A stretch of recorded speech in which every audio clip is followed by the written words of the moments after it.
İlk gün ben demiştim ki burada his aktarmaya gelmişəm və indi təəssüratlarımı bölüşmək istəyirəm. Dünən Qırmızı Çimərliyə getdik. İndi isə Qara Çimərlik adlanan Perissa bölgəsindəyik. Burada sahil xırda çınqıl və qumdan ibarətdir. Biz qaldığımız yer Kamari Beach idi. Kamari Beach'də tam çınqıl idi. Burada ama qum da var. Ona görə bura gəldik. Bundan əlavə burada yaxşı balıq restoranı var. Qiyməti ucuzdur. Məsələn, oktopus, yəni bizim dildə ahtapot qiyməti 18 eurodur. Amma biz tərəfdə yaxın durma olmurdu qiymətlərə.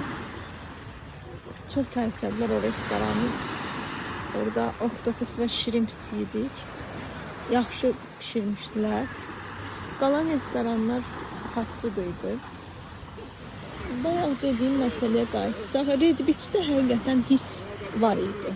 Çünki biz zakat vaxtı getmişdik və zakat vaxtı günəşin işığı düşürdü qırmızı qayanın üstünə və rəng çalarları fərqli görünürdü.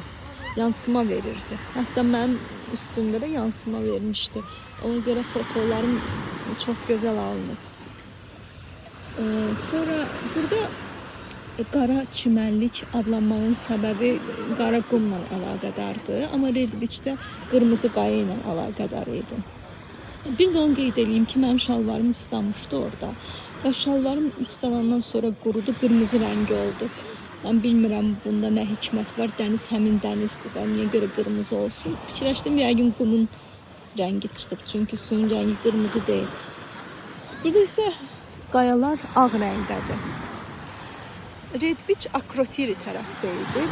Akrotiridə Red Beach'dən əlavə White Beach də var idi. Amma çox məşhur değildi deyə. Həm də vaxtımız artıq qalmamışdı deyə axşam qayıtdıq.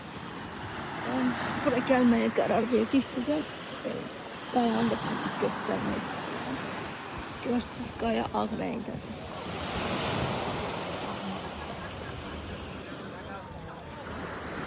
Ümumiyyətlə Santorini şəhəri qayanın üstündədir.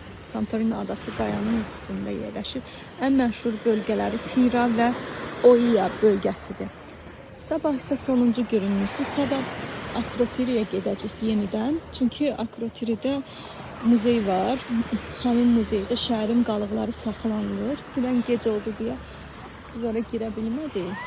Red Beach'ə getdik. İndi isə qalanı da çəkib sizə göstərəcəm.